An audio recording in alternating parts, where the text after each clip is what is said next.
Welcome back to Gutter Wisdom. For the first 9 episodes, we've been building discernment. We looked at authority, groups, influence, belonging, the places where people hand over trust before they realize what it cost. Now we're shifting focus. Because most people aren't entering the realm of sexuality through highfalutin institutions. They're entering through Instagram, through podcasts, or someone's healing journey, a creator who seems embodied, a post that feels wise, language that sounds kind of freeing. And when you're looking for guidance in the realm of sexuality or intimacy, erotic expression, or healing, most people don't realize they're consuming information that was never designed to make them more sovereign or more free. Hot take. Just because someone uses words like liberation, healing, embodiment, nervous systems, polarity, trauma, it does not mean it's escaped oppression. Y'all, oppression repackages itself over and over and over again. Why do you think we have so many cults throughout history? That's why I invited my friend Brittany Wittig into the gutter with me once again. These conversations originally happened after she collected a bunch of posts and trends from the internet that gave her the ick when it came to sexuality. Total repulsion. She knew something wasn't right, but she didn't really understand why or have the language for it. So she called in the big guns. Me. So for the next 3 episodes, we're auditing 3 wildly popular internet trends and Instagram posts, all with the prayer of sharpening your ability to recognize when truth gets distorted. If you're new here, start at episode 1. The show is designed to be listened to in order. If you've been with me since the jump, let's keep it rolling. In this episode, Brittany brings a post that seems wise, empowering, and insightful, but somehow still leaves you feeling smaller than when you arrived. We're talking about when sexuality becomes another place where people are taught to distrust their own experience and treat their desire as a pathology to solve. TLDR, your body ain't a problem to solve. And your erotic expression does not need to be standardized to be fucking brilliant. Let's pop off. I'm so happy you're here. I am really hoping to learn more about something that has kind of been sticky for me in the spiritual sexual healing space. So I know that I'm someone who needs to do more healing in that area. I know that in my gut, my body has told me that. But I find that when I go into the online spiritual space, so often my discernment kicks in and I feel almost like revulsion to some of the sexual healing posts and sexual healing, I'm using air quotes here. Some of the sexual healing posts that I see on Instagram, they don't feel right. And I can't quite put my finger on why, because of course I don't have a lot of knowledge in this area. So I would love to have you shed some light on that for us today. And I do have some examples. Yes. I would like to open up this dialogue in one, applauding you for recognizing the repulsion and just listening to it. So, number 1, this conversation is going to give some tangible examples, and we're going to break those down so that everyone can have like a trained ear and say, oh, this is why it feels kind of icky. And if you've heard other shows of mine, I'm a really big advocate in cultivating that repulsion and discernment because oppression will repackage itself over and over again. And like the words that the spiritual movement will use will change. And so we're going to break down these examples to give some 3D awareness and figuring out like your internal languaging around how something feels gross in your body is probably the biggest lesson that I also want to just preface with of yeah, this also will change. Like the realm of sexuality will change. The words that we use to talk about healing through sexuality or quote unquote sexual healing, like those words will shift as culture shifts and they can be weaponized and then used to harm. So this conversation I'm pretty passionate about because I want it to be rooted in a harm reduction lens. I want this conversation to hopefully get to listeners such that they enter into circles that feel really good and safe and contained for them so that they can do this deep work. And I'll give a little story about myself and like why I feel like it's my torch to bear in this conversation is that I have regularly been the person to be like, this feels like bullshit. I don't really get why, but like, hashtag I'm out. It's always been in my nature to critically think about these things and use that critical thinking to refine down into, oh, this is why this isn't okay. This is why. This is the distortion of the eternal truth that is actually being weaponized against somebody to oppress them. And so we're going to have a really big conversation. I feel the weight of importance, and I hope that we get to do it justice here.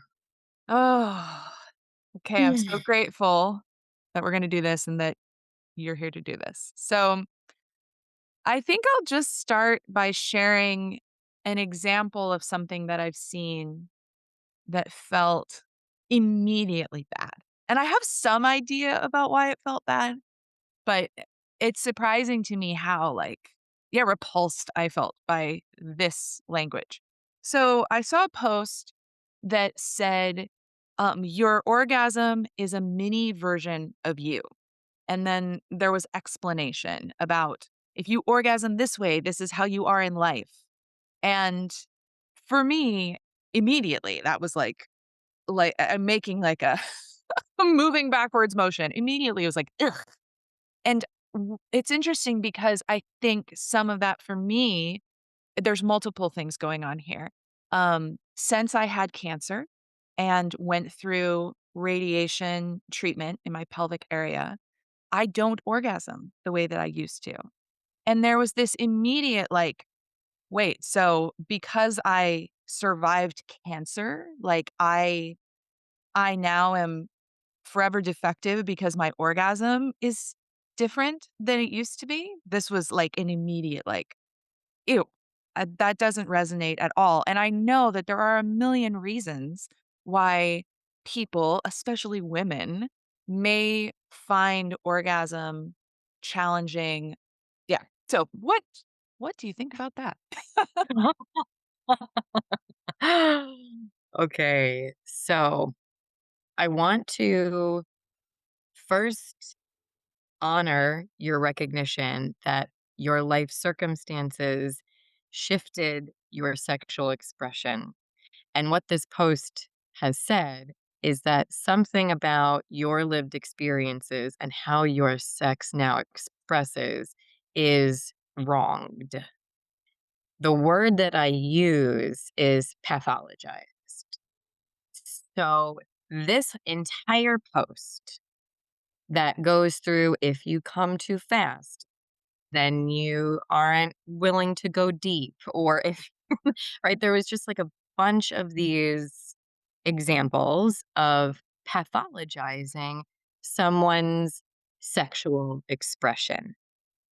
At the core of this post, it is saying your natural expression has something inherently wrong with it that must be fixed.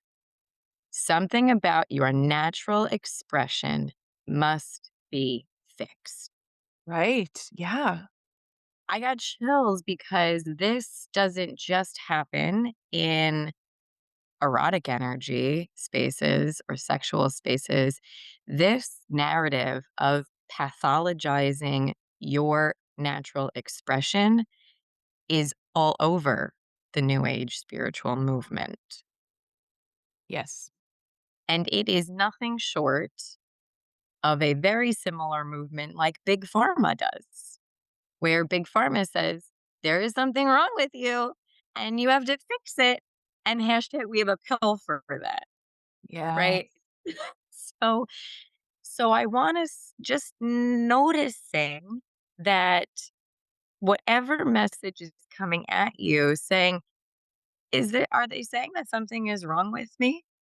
Are they saying that something is wrong with me in my natural expression that needs to be fixed? And that is a red flag that you might want to look deeper into.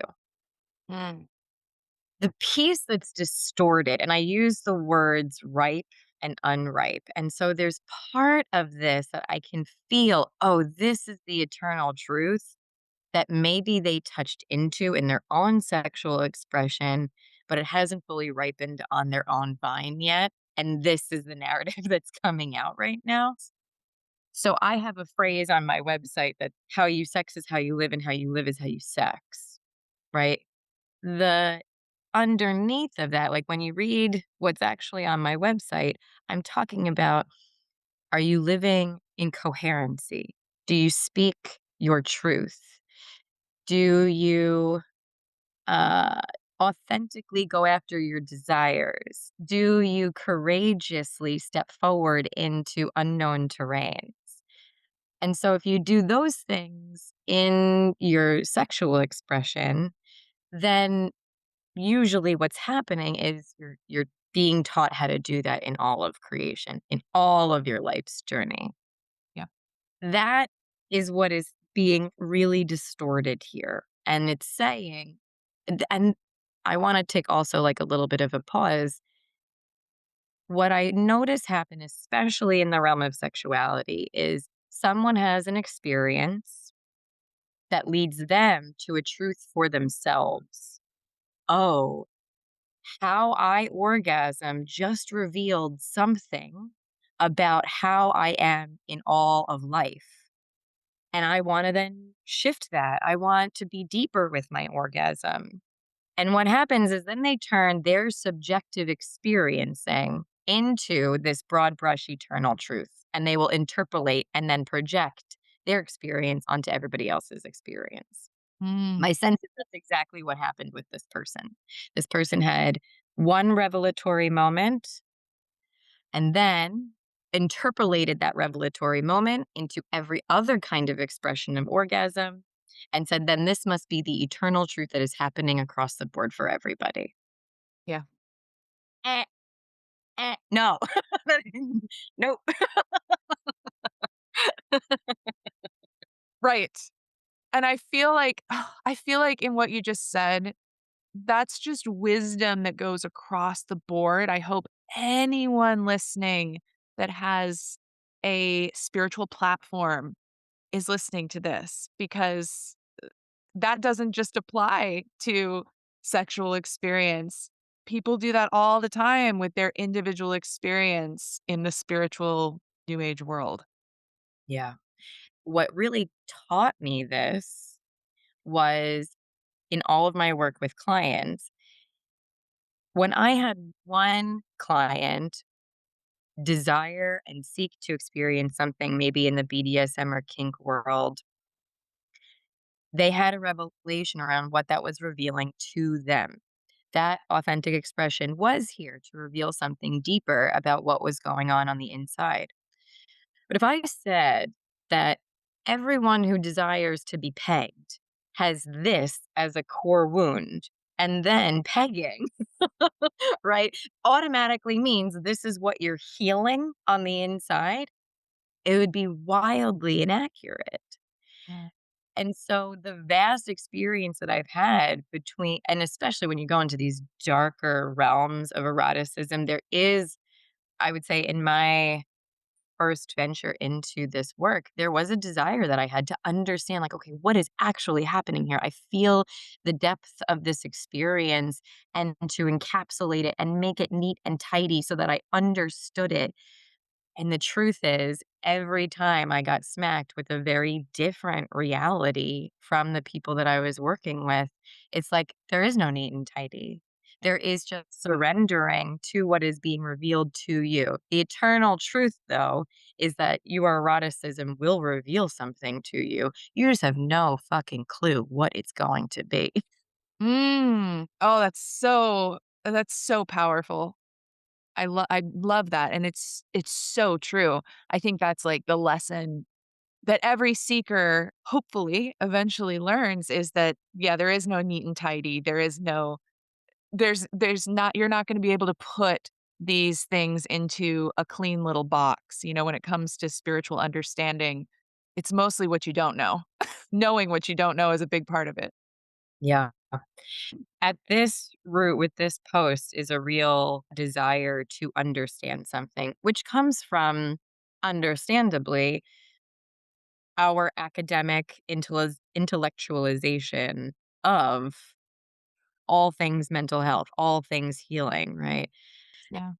This happens a lot when I'm talking about, quote, attachment style theory with my clients because I am a sexologist, and the widespread narration around attachment theory has become just yet another way for someone to say, something's wrong with me that I need to fix. I need to fix my insecure attached, become secure. I need to fix it. I need to fix it. All these behaviors of mine point to the fact that I'm not secure attached. And it's like, or how about you just have a need for connection, right? Would we pathologize someone who's been in the desert for 40 days and 40 nights without water? And when they finally get to a fountain, we would judge the amount that they desired to drink?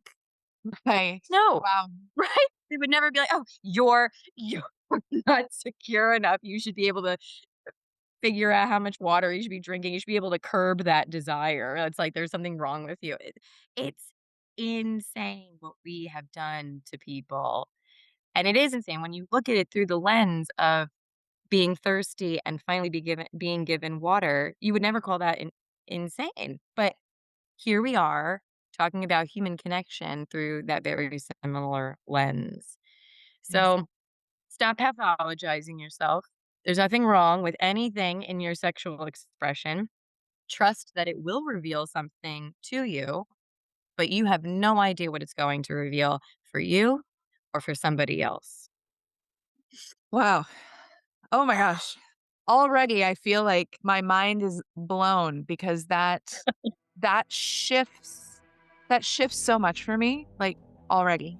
Thank you. Mm. We're going to pause the investigation here for the day. In the next episode, we follow this thread further. Once someone convinces you that something is wrong with you, the next thing they usually offer is a solution that fixes it all. It sometimes looks like manifestation, sex magic, control dressed up as surrender. That's where we're going next. We're going to audit what happens when desire stops being something that you deeply listen to and becomes something you try to force into producing an outcome. I'll see you for the next part of this ICK series. And until then, keep your mind in the gutter, y'all. You'd be surprised at what you find in the dark.